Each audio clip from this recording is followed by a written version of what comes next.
এ দুনিয়ার মুসলমান,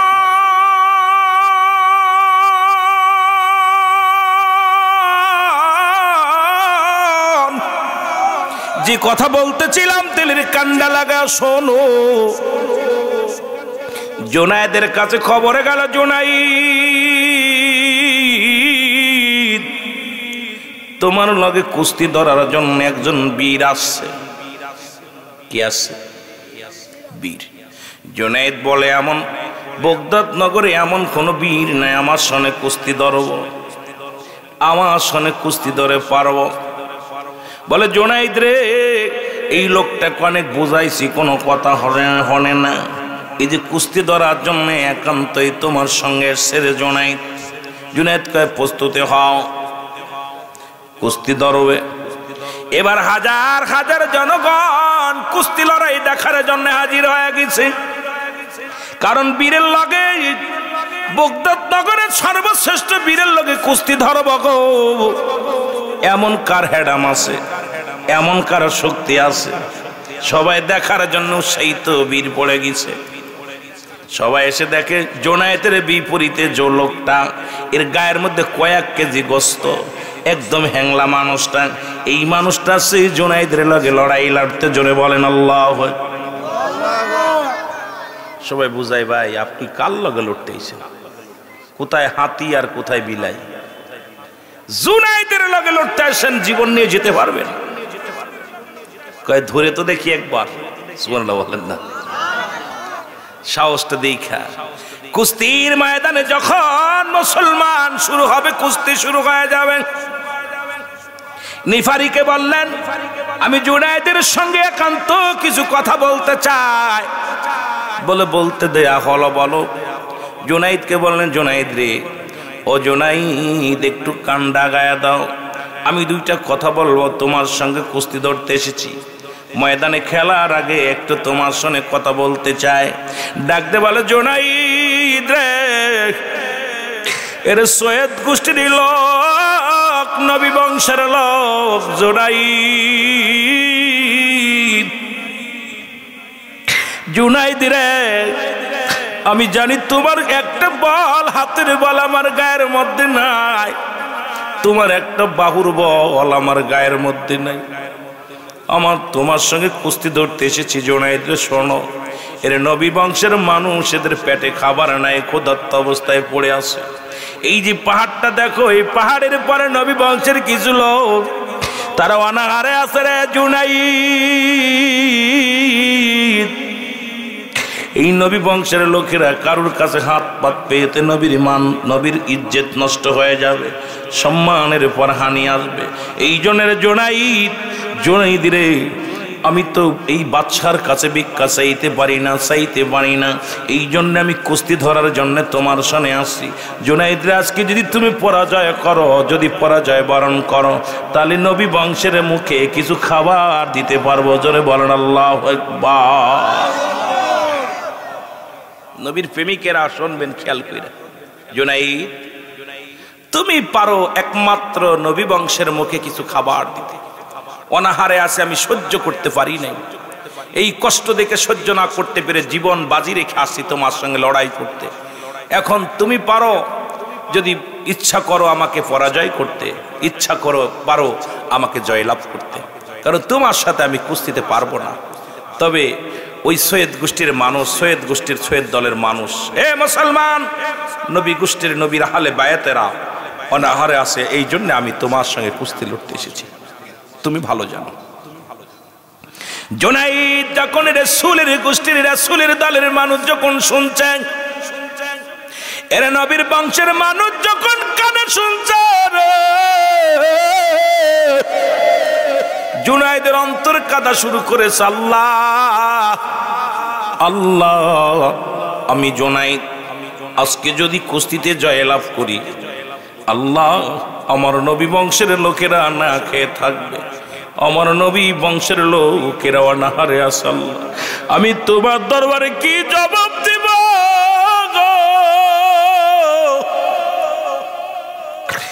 আল্লাহ, জুনায়েদের অন্তর কাঁদে, জুনায়েদের চোখ দিয়ে টপ টপ করে পানি পড়া শুরু হয়েছে। নেফারি বলেন খেলা শুরু, বলে খেলা শুরু।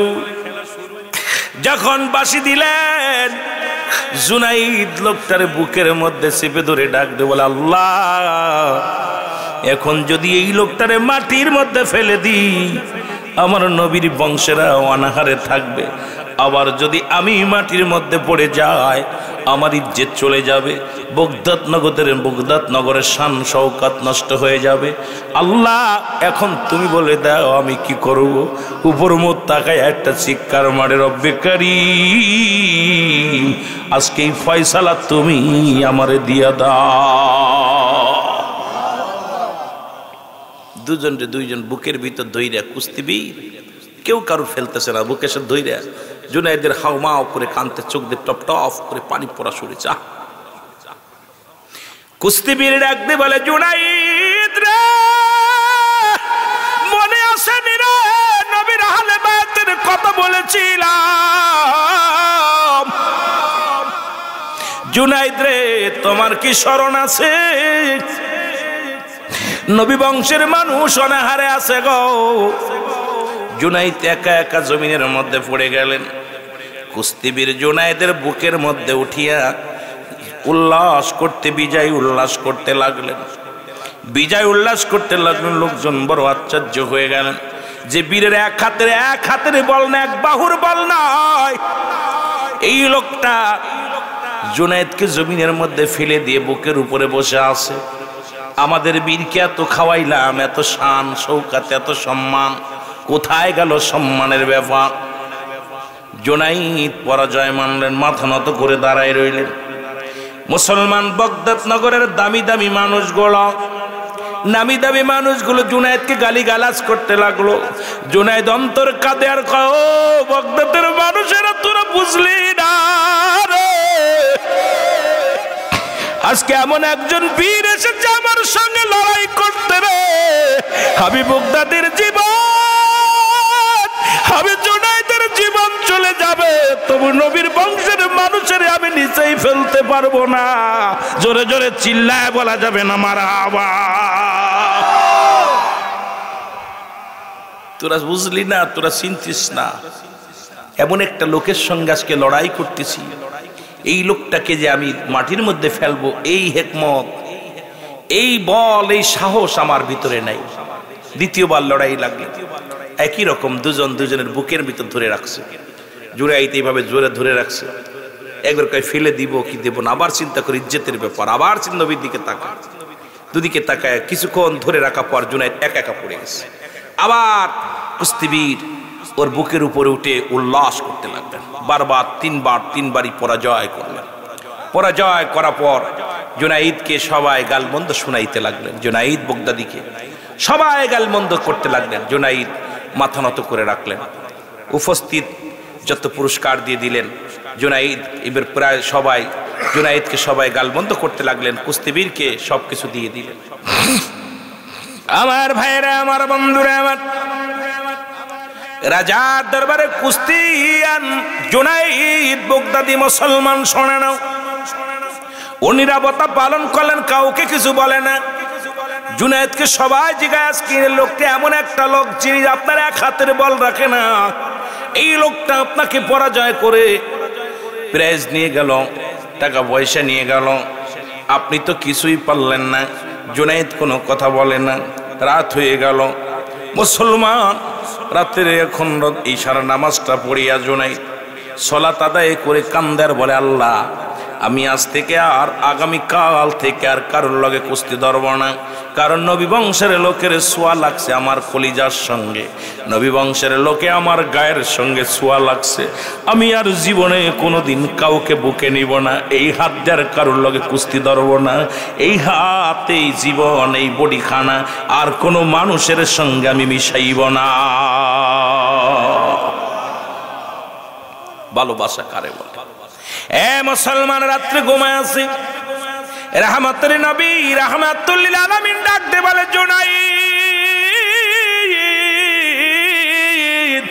জুনাইদ রে, তাকায় দেখো, আমি রাহমাতুল লিল আলামিন ঘরের মধ্যে হাজির।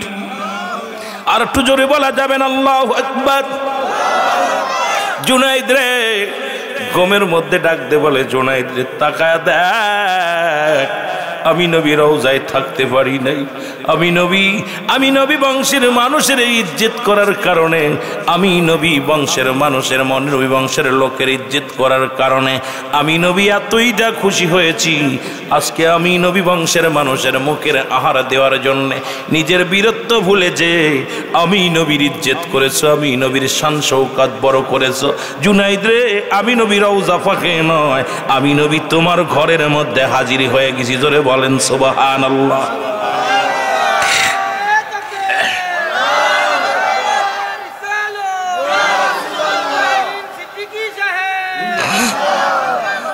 আমার ভাইরা, আমার বন্ধুরা, জুনাইদ কি করলেন? দেখতে লাগলেন রাসূলুল্লাহকে প্রাণ ভরে দেখলেন। আমার ভাইরা, আমার বন্ধুরা, আমার ও দরদি বন্ধুরা, দিলের কান্ডা লাগা শোনো। এবার রাসূলুল্লাহ দেখায় জুনাইদ, শুধু আমি খুশি হওয়ার কারণে আল্লাহ রাব্বুল আলামিন এত খুশি হয়েছে। ওই জান্নাতের ভিতরে বিশাল বাড়ি, বিশাল বালাখানা বানিয়ে রাখছে। একবার তুমি তাকায়া দেখো রে জুনাইদ, ও জুনাইদ তুমি তাকায়া দেখো, এই জান্নাতের মধ্যে বিশাল বালাখানা তোমার জন্য তৈরি হয়ে গেছে। জুনাইদ তাকায়া দেখে সুন্দর সুন্দর বালাখানা, সুন্দর বাড়ি ঘর, সব কিছু আল্লাহ রাব্বুল আলামিন জুনাইদের জন্য দান করেছে। শুধু তাই নয় রে, জুনাইদ এমন ভাবে মুসলমান দেখলেন, দেখা পর আর জীবনে কোনোদিন কুস্তি ধরলেন না। সকালবেলা ঘুম থেকে উঠে চলে গেলেন রাজ দরবারে, যা রাজার কাছে ডাকতে বলে, হুজুর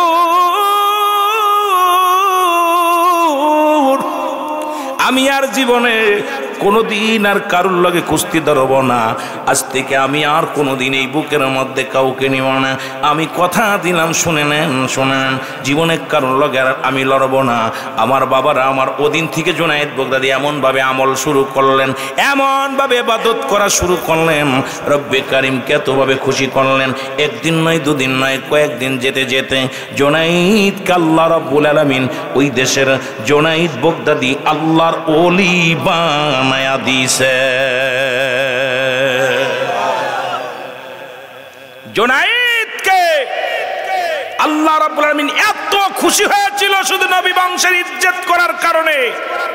আল্লাহ রাব্বুল আলামিন একজন কুস্তিবীরকে আল্লাহর ওলি বানায়া দিয়েছে। জোরে বলেন সুবহানাল্লাহ। আস্তে কইবেন না জোরে কইবেন? সুবহানাল্লাহ। শুধু নবী বংশের মানুষকে ভালোবাসার কারণে, নবী বংশের মানুষের ইজ্জত দেওয়ার কারণে, নবীর আহলে বায়াতদেরকে ভালোবাসার কারণে একজন কুস্তিবীরকে তৎকালীন জামানায় বাগদাদ নগরের ভিতরে আল্লাহ রাব্বুল আলামিন ওলি বানায়া দিয়েছে। জোরে বলেন সুবহানাল্লাহ। আর একটু জোরে বলেন আল্লাহু আকবার। এই জন্য আল্লাহ বলেন, আলা সাবধান, ইন্না নিশ্চয়, আলা ইন্না উলিল্লাহি, আল্লাহর তরফ থেকে যারা শব্দের অর্থ হয় ওয়ালা যদি অবস্থান করে হুমদের উপরে হাজানুন, তাদের কোনো চিন্তা নাই, ভাবনা নাই। বাবারা গভীর মনোযোগ শুনে নেন, এমন পৃথিবীর মধ্যে ওলি আল্লাহ কোনো মানুষ বানাই না। শাহপরানকে কোনো মানুষ বানাই নাই, শাহজালালকে কোনো মানুষ বানাই নাই। পৃথিবীর মধ্যে এই ক্ষমতার মালিক আমার আল্লাহ। আল্লাহ কয় সাবধান, আল্লাহ সাবধান, ইন্না নিশ্চয়, নামাজেরা গালা নাই, হজেরা গালা নাই, জাকাতেরা গালা নাই। বাবারা পৃথিবীর মধ্যে আল্লাহর ওলিদের বিষয়ে বলতে যে আল্লাহ বলে আল্লাহ সাবধান, সাবধান করে দিছে। এই জন্য শাহজালালের ভূমি মুসলমান, শাহপরানের ভূমি, এই ভূমি মুসলমান ফুলতলির ভূমি। এই ভূমির মধ্যে বেয়াদবি করা যাবে না, কারণ এই ভূমির মধ্যে অসংখ্য আল্লাহর ওলিরা শুয়ে আছে, যাদের শান শৌকাত অনেক বড় লম্বা। এরা ভেসে আসেন নাই মক্কা মদিনা থেকে, ইয়ামেন হইয়া মুসলমান, ইয়ামেন থেকে মদিনায়। এই মদিনা মুসলমান সবচেয়ে বেশি খুশি হবেন। সিলেটের জমিনে মদিনার মাটি আছে, কারণ মদিনা হইয়া এই জমিনের মধ্যে তারা আছে। মক্কা মদিনা হইয়া শাহজালালে আমিনী 360 জন আউলিয়া নিয়ে এসেছিল সিলেটের জমিনে। এই সিলেটবাসী বড় ধন্য, তাদের ইজ্জত দিলে, তাদের সম্মান দিলে নবী খুশি হবে। নবী খুশি হলে আল্লাহ খুশি হবে, আর আল্লাহ যার উপরে রাজি খুশি হয়ে যাবে আমার রব্বে কারিম তার জন্য জান্নাত ওয়াজিব করে দিবে। জোরে বলেন ঠিক কি না? সেই শাহপরানের মাজারও বোমা মারে, সেই শাহপরানের মাজারুয়ে শুনলাম বাঙ্গার জন্য ষড়যন্ত্র চলে। ভুলে গেছে মানুষগুলো, এই সমস্ত আলেমরা ভুলে গেছে। আমার বড় কষ্ট হয়, এই সমস্ত আলেমরা ভুলে গেছে। তুমি মাজার ভাঙতে পারো, অলিদের ভাঙবা কেমন করে? কারণ রাসূল বলে মেরকাত সূরা মেরকাতের 10ম খণ্ড 722 নম্বর পৃষ্ঠা, তাফসীরুল বায়ান 5ম খণ্ড 524 নম্বর পৃষ্ঠা, রাসূল বলে আলা সাবধান, ইন্না নিশ্চয়, আলা ইন্নাহু লিল্লাহি, আল্লাহর তরফ থেকে যারা ওলি হয় না ইয়ামাউত, তাদের মৃত্যু নাই। সুতরাং তুমি আমি মাজার ভাঙতে চাই, কিন্তু আল্লাহর ওলির ভাঙতে পারো নাই, সম্ভব নয়। কারণ পরম জিন্দা শাহজালাল জিন্দা, ফুলতলি আল্লাহর ওলি জিন্দা। সুতরাং তোমার আমার মতো এই সমস্ত মৌলবীরা যতই পাগলামি করো কাজ হবে না। কারণ যাদের মাদ্রাসায় লেখাপড়া করে তুমি আলেম হয়েছ, আল্লাহর ওলিরা শাহজালাল আগে আছে। এই সিলেটের জমিনে যদি শাহজালাল না আসতো কুরবানি হতো না, শাহজালাল যদি না আসতো মাদ্রাসা হতো না, শাহজালাল যদি না আসতো মসজিদ হতো না। কারণ এই জমিনের ভিতরে ছিল গৌর গোবিন্দর রাজত্বই, শুধু ছিল মূর্তি পূজারি, শুধু ছিল মুসলমান দেবতা পূজারি। সব কিছু দুলিশাত করে তোমাদেরকে যারা টুপি পরাইলো, যারা পাগড়ি পরাইলো, যারা যাদের খাতিরে তুমি নামাজ চিনলা, কেবলা চিনলা, আজকে তাদের বিরুদ্ধে কথা বলো, তোমার ভিতরে কি একটু মুসলমান কষ্ট লাগে না? একটু কষ্ট লাগার দরকার ছিল। মৌলভী সাহেব, এই মাদ্রাসা কোথায় পাইলা? সময় সময় 7 দিন 8 দিন বয়স হলো মাদ্রাসা, মসজিদের বয়স এই কয়দিন। সিলেটের জমিন ছিল গৌর গোবিন্দ রাজত্ব। জোরে বলেন ঠিক কিনা? জোরে বলেন ঠিক কিনা? কষ্ট হচ্ছে নি বাবা? আর এই সমস্ত আল্লাহর ওলিরা কেমন ছিল? আমি আজকে যেখানে আলোচনায় গেছি, আলোচনার দিকে ঘুরে আসি। ও বন্ধু, দিলের কান্ডা লাগা শোনো। আল্লাহর ওলি, জগৎ বিখ্যাত আল্লাহর ওলি, ওই জুনায়েদ বাগদাদীর কথা বলে আজকে শেষ করব। এবং আল্লাহর ওলিদের বিষয় নিয়ে শরিয়াত, তরিকত, হাকিকতের আলোচনা সব হয়ে যাবে একটার ভিতরে। জুনায়েদ বাগদাদী এমন আমল করতো, তার এসি বাড়ি ছিল না, এসি গাড়ি ছিল না, পৃথিবীর মধ্যে দালান কুটা ছিল না, সম্পদ ছিল না, স্বর্ণ ছিল না। পৃথিবীর মধ্যে আল্লাহর ওলিরা আল্লাহর মুখাপেক্ষী হয়ে যায়। আমি মৌলবীর বাড়ি গাড়ি সম্পদের কত নারী এই দুনিয়ার মধ্যে। আল্লাহর ওলি কেমন ওলি ছিল গো! এই পৃথিবীর মধ্যে মুসলমান এমন ভাবে ইবাদত বন্দেগী করতেন, এই কঙ্কালমা এই মানুষটা এত বড় কুস্তিবীর, আল্লাহর ইবাদত করতে করতে করতে করতে দেহটারে কঙ্কাল বানাই ফেলাইছে গো। এই জমিনের মধ্যে হাঁটতে পারে না, চলতে পারে না, এত কাবু, এত গায়ের মধ্যে কোনো বল নাই, খালি সেজদার মধ্যে পরে কান্দে, রব্বে করিম, রব্বে করিম। আল্লাহর ওলিরা হলো একটা পরশ পাথর, তার প্রমাণ নিয়ে যাও মানে মোলামা, গভীর মনোযোগ। মুসলমান জুনায়েদ বাগদাদী, ও দরদি বন্ধু, উনি কি করলেন? উনি একদিন নামাজে তাহাজ্জুদের নামাজ পড়তেছিলেন, ঘুম থেকে উঠে বেশিরভাগ রাত ইবাদতের মধ্যে কাটিয়ে দেয়। রাত গভীর হয়ে গেছে। ওই মহল্লার মধ্যে এক চোর ছিল, নাম হলো হাত কাটা সাবেত। নাম কি? হাত কাটা সাবেত। একবার চুরি করতে যেয়ে ধরা পড়ে গেছে। মুসলমান ধরা পড়ে হাত কাটা পড়েছে, ডান হাতটা কাটা, বাম হাতটা ভালো। এই সাবেত রাতের অন্ধকারে চুরি করতে গেছে বাগদাদ নগরে, কোথাও চুরি করতে পারে নাই। দেখে রে, যাইতে যাইতে দেখে রে, খাজা মুসলমান শোনো, মুসলমান শোনো, জুনায়েদ বাগদাদীর ঘরের দরজা খোলা। ঘরের ভিতরে প্রবেশ করছে, যাইয়া গুইরা গুইরা পাইছে 2টা জায়নামাজ, পাইছে রে তসবিহ, পাইছে কড়া পাঞ্জাবি, পাইছে কড়া আলেপ তোশক, যেটা গায়ে দেওয়া হয়। আর আমাদের পীর সাহেবদের বাড়ি গেলে, ওরে বাবা রে বাবা, এসি বাড়ি, বাড়ির ভিতরে দালান কোটার অভাব নাই। পীর সাহেবের ঘাট মোড়াইতে পারে না, এমন মোটারে বাবা। খানা খাইতে খাইতে, মুড়িদের খানা খাইতে খাইতে এমন অবস্থা করেছে রে মুসলমান। কারণ দুনিয়ামুখী পীররা এখন অবস্থা খুব খারাপ মুসলমান, আর এদের কারণে কামেল মোকাম্মেলের সুনাম নষ্ট হয়ে গেছে। জোরে বলেন ঠিক কিনা? আল্লাহর ওলির আল্লাহর মুখাপেক্ষী, দুনিয়ার মুখাপেক্ষী নয়। ভালো করে শুনবেন। তাহলে শাহজালালের 4-5টা বাড়ি থাকতো, এরকম স্বর্ণের বাড়ি। যে জামানায় আসছিল স্বর্ণ দিয়া বাড়ি থাকতো, কিন্তু সে কি করছে? সে করছে মসজিদ, সে করছে মাদ্রাসা, সে করছে আল্লাহর জিকির, সে করছে সাধনা। জোরে বলেন ঠিক কিনা? সে সাধনা করেছে। আর এখনকার জামানায় যারা পীর, রাগ করবেন না, এরা হলো সব পেট পূজারি, সবগুলো পেট পূজারি, এগুলো দুনিয়া পূজারি। এরা এসির মধ্যে নামে না, গাড়ির মধ্যে নামে না। এদের অবস্থা দেখলে বিদেশে বাড়ি বাড়ি গাড়ি সব বিদেশে করছে। এরা ভোগ বিলাসে বিশ্বাস করে, মানুষের চোখ বেঁধে মানুষকে ধোঁকা দিয়ে আমাদের সরল প্রাণ মানুষগুলোকে ধোঁকা দিতেছে। জোরে বলেন ঠিক কিনা? কষ্ট পাচ্ছেন? আর এইগুলো দেখে বর্তমান যুগে শরিয়াতের মৌলবীরা কয় ওলি আল্লাহদের মাজার ভাঙ্গো, ওলি আল্লাহদের মাজার ভেঙ্গে দাও, ওলি আল্লাহদের ভেঙ্গে দাও। কারণ কি? হক্কান ওদিকে যেন না বাবা, সব পীরকে সমান মাপবেন না। কামেল পীরের লেজ দিয়া ওটা গুক্কু সাপের লেজ, ওইটা দিয়ে কান খাজইতে গেলে এমন সবল মারবে, এক সবলে জাতি শেষ হয়ে যাবে। জোরে বলেন ঠিক কিনা? সব জায়গা হাত লাগাবেন না। আমার ভাইয়েরা, আমার বন্ধুরা, আমার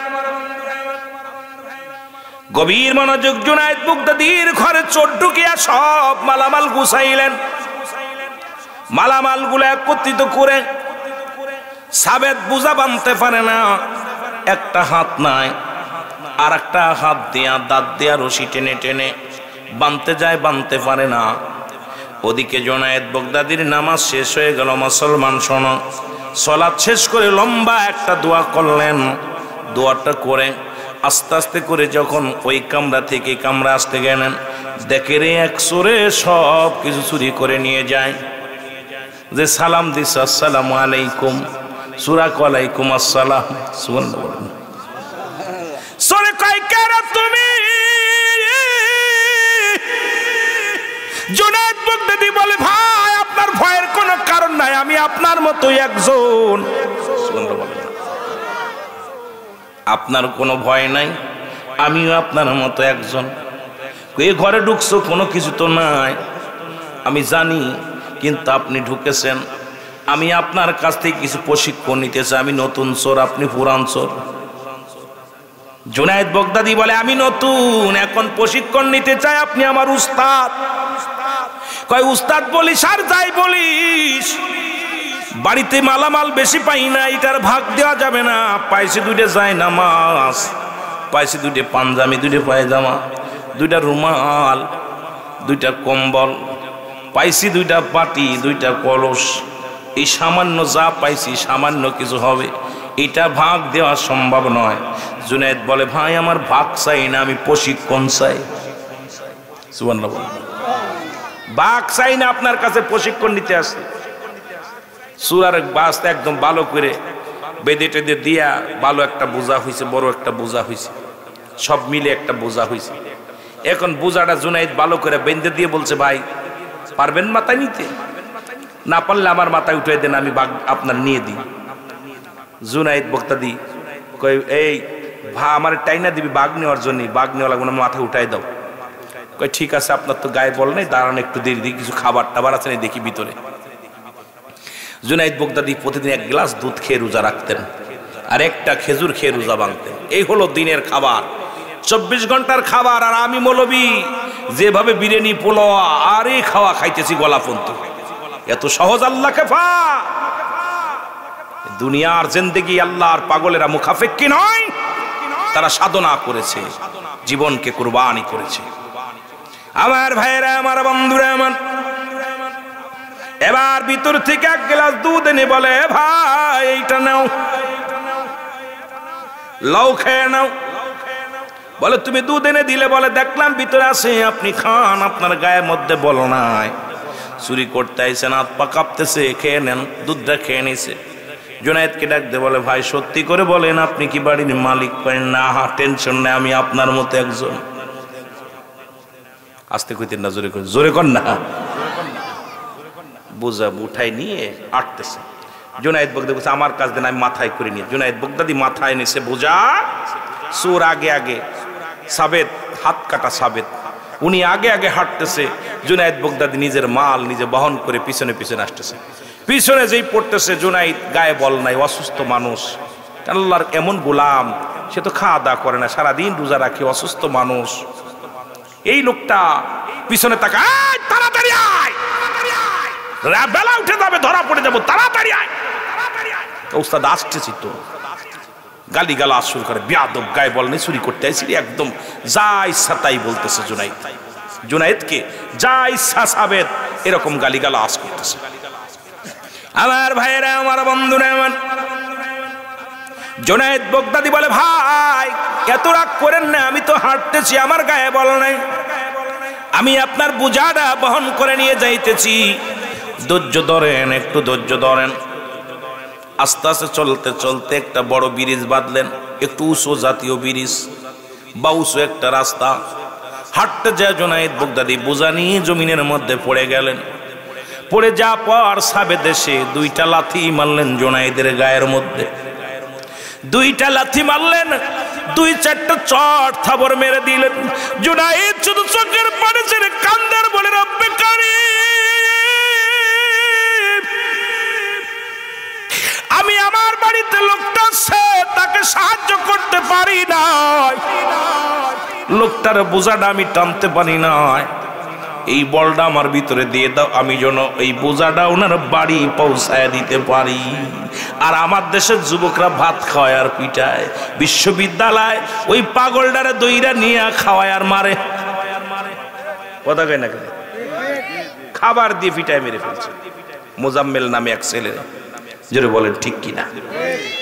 জুনায়েদ বগদাদি বোঝাটা উঠা, বোঝা ভাইজান, আমি আসলে আমারই দোষ, গায়ে বল নেই, কষ্ট করে বোঝাটা আবার মাথায় নিয়েছে, বাড়িতে নিয়ে লাবাই দিয়ে বলতেছে আমি যাই। কই যাবি তো, কিছু নিয়ে যা, তুই এত কষ্ট করলি, গালি গালাজ করলাম, মাইটটা দিলাম, তা তুই তো কিছু কইলি না, নিয়ে যা, তুই মেয়ের কথা বলি। আমার কিছু লাগবে না, আপনি রাখেন। কয় না, কিছু ভাগ নে। কয় না, আমার লাগবে না, আমি আপনার থেকে, আপনি যে কষ্ট করেছেন, আমি আপনার খেদমত ঠিক মতো করতে পারি নাই, ঠিক মতো বোঝাটা আনতে পারি নাই।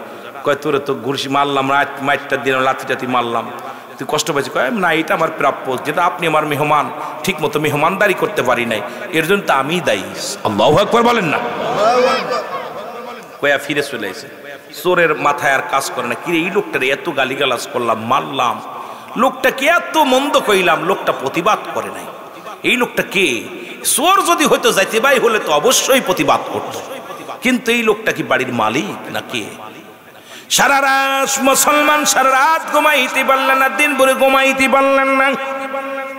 পরের দিন সকালবেলা উঠে চলে গেলেন, যা লোকজনের বলে, ভাই এই বাড়িটা কার, তোমরা চেনোনি? একজন প্রতীককে জিগায়, ভাই গো এই বাড়িটা কার? বলে তোমার বাড়ি কই? কয় বগদাদ নগরে। কয় তুমি বগদাদ নগরে বাস করো, এই বাড়িটা চেনো না? এই বাড়িটা হলো বর্তমান জামানার কামেলে মুকাম্মেল খাজা জুনায়েদ বগদাদির বাড়ি। জোরে বলা যাবে না সুবহানাল্লাহ? এই বাড়ি চেনো না? তুমি বগদাদ নগরে বাস করো, এটা তো আমাদের বড় আলেম, বড় মাওলানার বাড়ি। সুবহানাল্লাহ।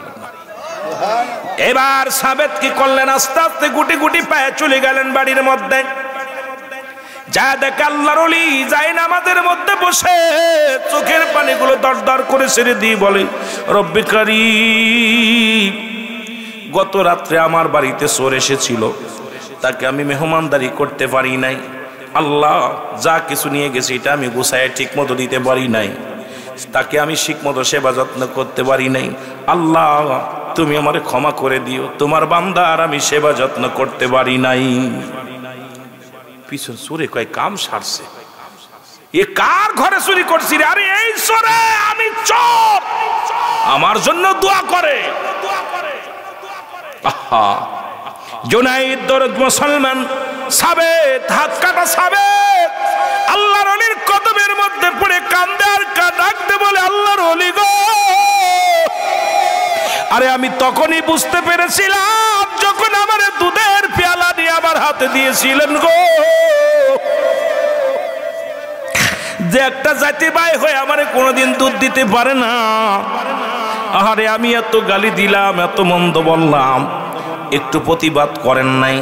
আমি আপনার কাছে ক্ষমা চাই, আমারে আপনি মাফ করে দিন। জীবনে আর কোনোদিন চুরি করব না, জীবন যদি চলে যায় আর কোনোদিন চুরি করব না। এই জীবনের কসম খেয়ে বলতেছি আল্লাহর ওলি গো, সেই সত্তার হাতে কসম খেয়ে বলি যার হাতে আমার জান, সেই রব্বে কারিমের কাছে আমি তওবা করলাম, আমি আর জীবনে কোনোদিন চুরি করব না। আপনি আমারে বায়াত করায় দেন, আপনি আমারে কালেমা পড়ায় দেন, লা ইলাহা ইল্লাল্লাহু মুহাম্মাদুর রাসূলুল্লাহ সাল্লাল্লাহু আলাইহি ওয়াসাল্লাম। আশহাদু আল্লা ইলাহা ইল্লাল্লাহু ওয়াহদাহু লা শারীকা লাহু ওয়া আশহাদু আন্না মুহাম্মাদান আবদুহু ওয়া রাসূলুহু। সুবহানাল্লাহ বলেন না, সুবহানাল্লাহ। হাত কাটা সাবেত আল্লাহর ওলিদের পরশ পাথরের ছোঁয়া পাওয়ার পর তৎকালীন জামানায় মুসলমান জুনাইদ বাগদাদি তার কাছে রাখার কারণে আল্লাহ রাব্বুল আলামিন হাত কাটা সাবেতকে আল্লাহর ওলি বানায় দিয়েছে। আর একটু জোরে বলেন আল্লাহু আকবার। পরশ পাথরের সঙ্গে ছোঁয়া লাগলে যেমন স্বর্ণ, এ মুসলমান লোহা যেমন স্বর্ণ হয়ে যায়, মুসলমান পাথর যেমন সোনা হয়ে যায়, তদ্রূপ আল্লাহর ওলিরা এই সিলেটের জমিনে আসছে যত পরশ পাথর গুলো, তাদের ইজ্জত দিতে পারেন নাই, সম্মান দিতে পারেন নাই, কিছু কথা না বললে নয়, কারণ দায়ী থাকবে আল্লাহর আদালতে জবাব দিতে হবে। এমনও কামেল পীর খাজা, মুসলমান শুনে নাও, শুনে নাও, মুসলমান কথাগুলো বললে বুঝতে পারবেন গো, এই গড়গোবিন্দর রাজত্ব ছিল বাংলাদেশের এই সিলেট অঞ্চলের ভিতরে। এই সিলেট অঞ্চলে ছিল বাঘ বল্লুতে ভরা, বাঘ বল্লুক, যত বাঘ বনের এলাকার মধ্যে ভয়ঙ্কর একটা রাজ্য ছিল সিলেট অঞ্চল। এই অঞ্চলের মধ্যে পাহাড় নদী নালায় ভরপুর ছিল। শাহজালাল ইয়ামিনী উনি 360 জন আউলিয়া নিয়ে আগমন করবে, গড়গোবিন্দ বুঝতে পেরে সর্বপ্রথম ঘোষণা